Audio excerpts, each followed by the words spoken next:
Okay, our next speaker is Tom Getz. And Tom's going to speak to us about alternatives for managing weeds in alfalfa amidst changing pesticide regulations. Okay, Tom, whenever you're ready. Awesome. Thank you for the introduction, Whitney, and thanks for the time. So yeah, I'm going to be talking about weed control in alfalfa amidst changing pesticide regulations. So just an outline of what I'm going to be going through. Going to have a little bit of background information on weeds and weed control, a lot of stuff that's already been covered. Going to talk a bit about what is changing, mainly focusing on regulations on a key alfalfa herbicide. And then I'm going to get into some data from a whole slew of trials looking at alternatives to that herbicide. So, why control weeds in alfalfa? Thinking about alfalfa and thinking about why it's being grown, like many crops, the basic needs for weed control affecting yield, big impacts on weeds, taking up light, water, and nutrients that could be taken up by that crop. But in terms of overall yield, or the amount of tons per acre, the amount of forage produced, weeds don't always necessarily have a negative impact on the total tonnage coming off of the ground, because the weeds themselves have biomass. But it certainly will impact the yield of the alfalfa and in turn impact the quality of that alfalfa.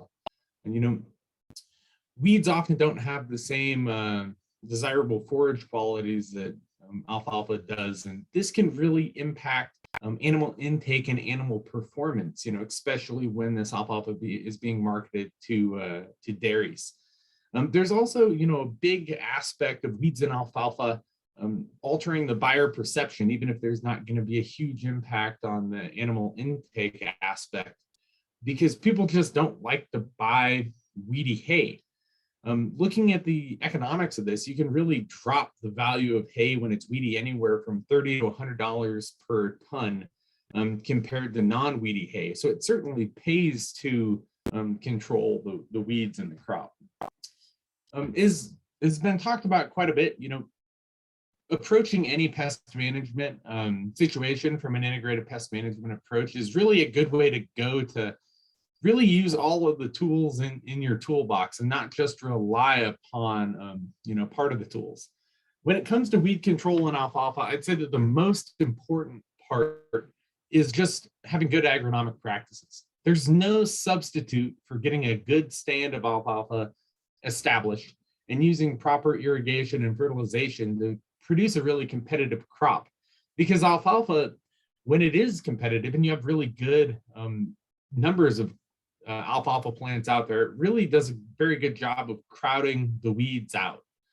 But generally, it still is relied upon to, even if you have a really good crop and you're doing everything right, you will get some weeds coming in, and people often rely on chemical control, especially in established alfalfa. So mainly I'm going to be talking about established alfalfa today. And, with weed control and established alfalfa from the herbicide aspect of things, there's 11 different modes of actions or groups of herbicides that can be utilized in alfalfa, 19 different active ingredients. And typically there's two different application windows for established alfalfa. There's dormant season applications, where you come through and you make an application to the crop while it's dormant with a burn down product to control any of the emerged winter annual weeds that might be up, as well as with a residual herbicide that's going to prevent seed germination and, really keep weeds out of the first couple of cuttings. And then there's in-season applications, which, in parts of California are pretty common to go after summer annual weeds, where you come in with a product between cuttings to control some of those summer annuals. Up in my region, I cover the Intermountain region of California, where we only get 3 to 4 cuttings a year, and there's not a lot of in-season applications in the part of the state that I work in. But in some older fields where you have a lot of gaps in the plants and the stand, and you have a lot of bare soil, some people will come in with in-season applications. And has been mentioned by a lot of the presenters so far, one of the things that's always changing is that's change is kind of the focus of this seminar, is herbicide resistance. Specifically in alfalfa, there's been 15 cases of herbicide resistance developing within alfalfa production systems, 2 of these within California. But one thing that certainly affects alfalfa producers in California is that we have 30 different unique cases of herbicide resistance that have developed just generally, and those weeds, those herbicide resistance weeds, can also grow in alfalfa stands. But the one thing that I really wanted to focus on for this presentation is regulations and the changing regulations coming down the pipeline for paraquat from the EPA, as well as from DPR. Paraquat is one of the most important products for alfalfa control. It is applied as a dormant season application or a burn down treatment, where it's combined with a residual herbicide to control emerged winter annuals, and then the residual takes over, giving you good control of those seeds in the seed bank. The really important thing about paraquat is that it works well when it's cold outside, or it still works when it's cold outside. It offers good broadleaf weed control, and it offers good grass weed control. And of course, it's cheap, so growers like using it in the sense that it's a very economical and effective treatment. Unfortunately, paraquat is a pretty nasty pesticide. It has the ability to create free radical oxygens that essentially just break apart cell membranes, which is why it's a good burn down material. And while it does this in the photosynthesis pathway in plants, it's also able to scavenge electrons to create these free radical oxygens in the respiration pathway that we have as humans. And so it's a very toxic herbicide, and every year people are poisoned by paraquat. So there's been a really big push to limit the amount of paraquat use, or at least put additional regulations on it to keep people from doing stupid things like putting it in soda bottles where it can be mistaken for something and consumed, which just causes a terrible, terrible, slow, agonizing death. It's really a nasty substance. So in terms of the regulations that have been coming down the pipeline, in 2016, the EPA put out a human health mitigation decision, came through with some label amendments in 2017, 2018 updated a bunch of training materials. And then in November of 2019, there was a whole bunch of things that were released.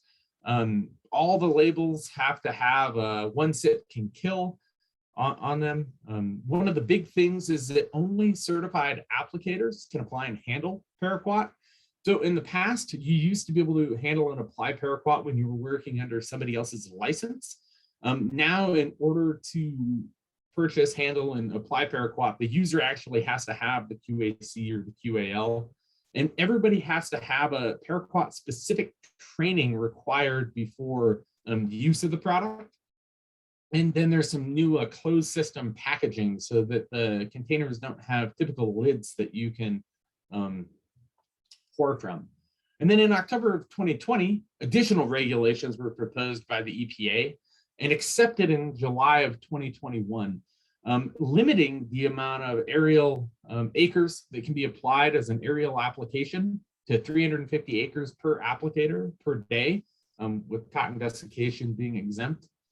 Prohibiting human flaggers, backpack applications, limiting the amount of active ingredient that can be applied to alfalfa crops. One of the things that's really going to affect some of the smaller growers in my area is closed calves are being required for applications, and a longer REI. But really, all of these regulations are just making paraquat much more difficult to use and pushing people away from using it, which is difficult because in some of the areas it can be a very effective treatment, specifically with the aerial applications. Lots of times, fields are wet at the time that the applications need to be made, and this can be a very effective tool. But so with all these regulations coming down on paraquat, and we wanted to look at and started to do quite a bit of work looking at alternatives for a burn down in dormant season alfalfa. both for grasses and forbs. So put out a bunch of different field trials, some dormant season trials, some post-dormancy trials, just looking at different things that you might be able to substitute for paraquat in the tank mix and how to compare. So I'm going to start off with a 2019 dormant season trial that I put out up here in the Intermountain region, looking at specifically two different burn down products, Sharpen and Shark, and then Select. So Sharpen and Shark are both contact products, good control of emerged winter annual seedlings, but are broadleaf specific, where Select is clethodim. I'm sure most of you are familiar with it, offers good control of grassy weeds. So wanted to look at different combinations of these products compared to gramoxone in the tank mix with a residual, and then had an experimental out there. All the trials that I'm going to be talking about were laid out in the same way, 4 replications of 10 by 20 foot plots, randomized complete block design, applied with CO2 pressurized backpack sprayer at 20 gallons an acre, with flat fan nozzles for good coverage. When dealing with contact products, it's really important to get that good coverage on the plants. So I'm going to run through a bunch of data, and most of it's going to be set up this way, where we have our treatments. And then in this trial, we had a metribuzin and gramoxone, which is a standard up in the Intermountain region for weed control. And then metribuzin with either Sharpen or Shark. Velpar with the same burn down products. And then Shark with different combinations of Select and Prowl. Sharpen with different combinations of Select and Prowl. And then Raptor, and then a couple of experimental treatments. The graphs that I'm going to show you, I got some crop injury charts and then some weed control charts. The letter differences indicate statistical differences between the treatments. This is a percent crop injury. And then the numbers are the actual percentage, but I colorized the data just to make it a little bit easier for things to pop. So generally, red is bad in this case, crop injury is not great. And then, untreated green being good, no crop injury. So 1 week out, had a lot of damage to the crop, which would be expected, really burning down a little bit of growth that was there. Not as much with Raptor. By 2 weeks after treatment, still a bit of injury there. But by 4 weeks out, most of that injury had subsided. The alfalfa had really started to grow. And before harvest, couldn't even tell what had been sprayed between any of the different treatments. So pretty safe treatments applied at the proper growth stage. In terms of weed control, shepherd's purse was one. We had shepherd's purse and cheatgrass in the trial. Really good control 2 weeks out with most of our treatments. Raptor was a little bit slow to act. Where with cheatgrass, we were getting good control where gramoxone was in the tank or paraquat was in the tank. And then where we had a Select in the tank, we were getting pretty good suppression. By 11 weeks out, again, most of our treatments gave us good control of that mustard species, where cheatgrass, we were just getting suppression in the areas where we had applied either gramoxone or Select, and essentially no control where we applied just Shark and Sharpen, which don't have activity on the grasses. So to give you an idea of what we were seeing out in the field, here's a picture a week after application of a gramoxone metribuzin treatment. Got a good yellowing on a lot of these grasses. Here's a picture of an untreated check where you can see quite a few weeds and didn't get the yellowing on the grasses. The grasses were actually pretty large at the time of application, which is why we got good suppression of the grasses after the alfalfa started to grow, but not 100% control. Just, really burnt back those grasses, but these were pretty established cheatgrass plants that just didn't quite die in this trial.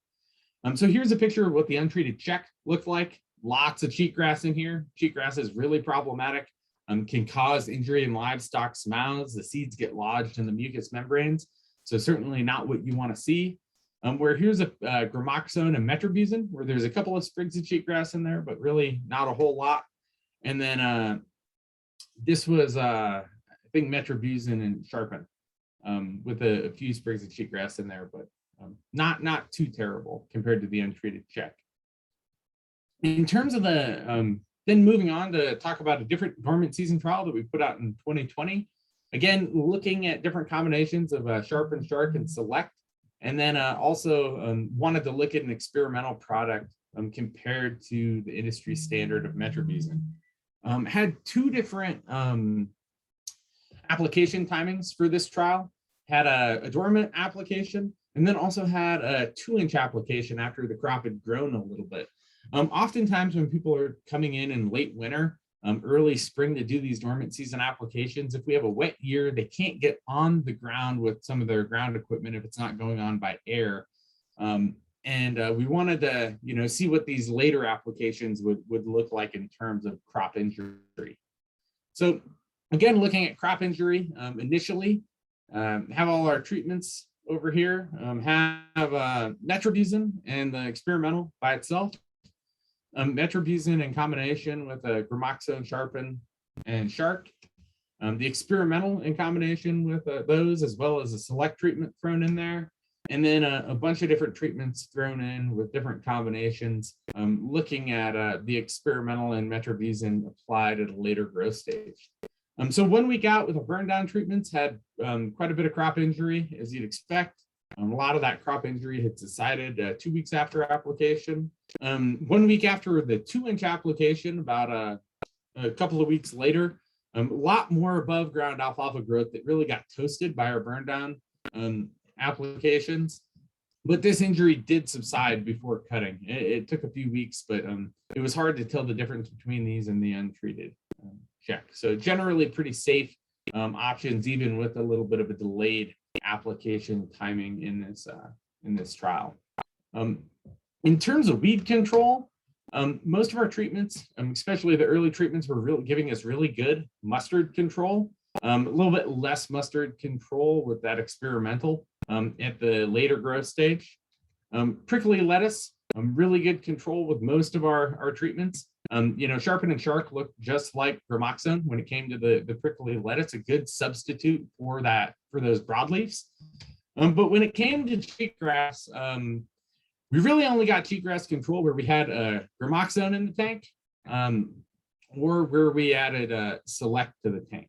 Some suppression with some of the other treatments, probably coming from that residual activity, not from the burn down of Sharpen and Shark, but definitely not control. So no true substitute for the paraquat. Here's a picture of metribuzin and paraquat looking really clean. Here's a picture of Sharpen plus metribuzin. We're really good on the mustards, but some cheatgrass coming in here that can be really problematic. And then a picture of the untreated control with some mustards and cheatgrass in the plot. So one of the things that we also wanted to look at was selective post-emergent treatments. In the sense of, okay, well, if you don't have a true substitute for paraquat necessarily as a dormant season application, what about just looking at the in-season applications of products like Raptor, Pursuit, Prowl, and Select? Another reason why we wanted to look at a post-emergence trial was that we wanted to, in 2020, we didn't have a lot of rain. And with the wintertime applications, we didn't have the rain that was needed to incorporate some of those residual treatments. So this was of an interest, especially over in the Scott Valley area. So Giuliano Galdi, I'm an advisor up in Scott Valley, and myself put out a couple of different trials after the plants had, about 4 to 5 inches of regrowth on them coming out of the spring dormancy. Again, looking at alfalfa injury, we had, a bunch of different combinations of Raptor and Pursuit with Select and Prowl. Little bit of injury a week out, but most of this injury, the crop grew out of quite well, looked all right. In terms of weed control, or what we were seeing on the weed control side of things, tumble mustard, we got really good control of tumble mustard with most of our applications, but prickly lettuce, we essentially missed the boat on. None of the Raptor or the Pursuit didn't pick up prickly lettuce, which was unfortunate. And then in terms of that cheatgrass, the pesky cheatgrass, we got suppression with a lot of the applications, but I would say that we only got good control where we had a Raptor and Select combined, or where we added ammonium sulfate to the tank with Raptor, that heated it up quite a bit and got us pretty good control of the cheatgrass. In terms of the Scott Valley site, we had a shepherd's purse and Persian speedwell. Again, really good control with shepherd's purse across the board, where suppression at best of the Persian speedwell just didn't have the control that we were looking for. So here's a picture from the Honey Lake Valley site where essentially smoked the mustard, got really good suppression on the cheatgrass, and then the prickly lettuce just laughed at the Raptor. It didn't have good control. So here's a picture of Raptor with ammonium sulfate, and then this is Raptor without ammonium sulfate, where we're getting quite a bit of cheatgrass coming in along with all that prickly lettuce. So in this trial, I'd say that it showed that depending on your weed spectrum and depending on the history of the field, and if you know what sort of weeds you have out in that field, coming in with post-emergent treatments as opposed to going with a true dormant season application certainly can be an option. If you know that you only have mustards out in the field, then you might not need to do a dormant season application. You could come over the top with something like Raptor Pursuit. But if you have species that aren't susceptible in history of those species, then it certainly is going to leave you in a bad spot if you got some speedwell or prickly lettuce out there. And then here's a picture from the Scott Valley site where, again, got good control of the shepherd's purse or the mustard species and not good control from the speedwell. So one of the things that I wanted to touch on, and one of the big things for growers when looking at substitutions for paraquat, is the cost of these various different products and what you can do. Essentially, to get a substitute for paraquat as a dormant season application, you need to combine one of the burn down products, Sharpen and Shark, with a grass killer like Select or Post. I just had Select in the trial. And here are some ballpark costs from, I think about a year ago I got quoted. I'm sure they've gone up now for the various different herbicides in these trials that I put out at the various different rates. So Gramoxone is cheap, $8.10 an acre. So, or for a quart, which was the application rate that we put out on the acre. So combining that with Metribuzin in the Intermountain region, you have a very affordable price of about 21 bucks. Where if you go with either Sharpen or Shark at $13 and $18 an acre, and you got to combine it with $20 of Select, all of a sudden you've more than tripled your cost of Gramoxone. And two of these things have to go in the tank with a residual product like Tricor or Metribuzin. So it just becomes significantly more expensive. Also, if you go the route of maybe going, with a Raptor application, which 6 ounces of Raptor with ammonium sulfate was a very effective application for both the cheatgrass and the mustards that we had in our trial. You're still looking at 25 bucks an acre, or a pretty significant cost increase, especially if you want to combine it with something that has a little bit more residual activity to give you a little bit of lasting power into the next cutting. So in terms of substitute for paraquat, I don't think that we necessarily, or at least from the research that we did, had a straight substitution. Shark and Sharpen had really good control on the broadleaf weeds and really good activity on the mustards. If you add Select to the tank, you can pick up the grasses. Generally, Select works a little bit better when it's warmer, and paraquat does work really well when it's really cold, when some of these applications are going out in the mid-February in the Intermountain region. So I wouldn't say that there's a true paraquat substitution if you're going to take into account the economics, just because you can't compete with that. So, even with these increasing regulations, I think a lot of people are going to continue to use paraquat in alfalfa production systems, unless they shift, to Roundup Ready treatments or Roundup Ready alfalfa to really, maintain a pretty cheap herbicide option. So with that, I'd like to thank the California Alfalfa and Forage Research Foundation for a little bit of funding to help with this project, as well as some of my industry partners. And with that, I'll take any questions. I think I probably ended a little bit quick, but no one's probably complaining because it's almost lunch.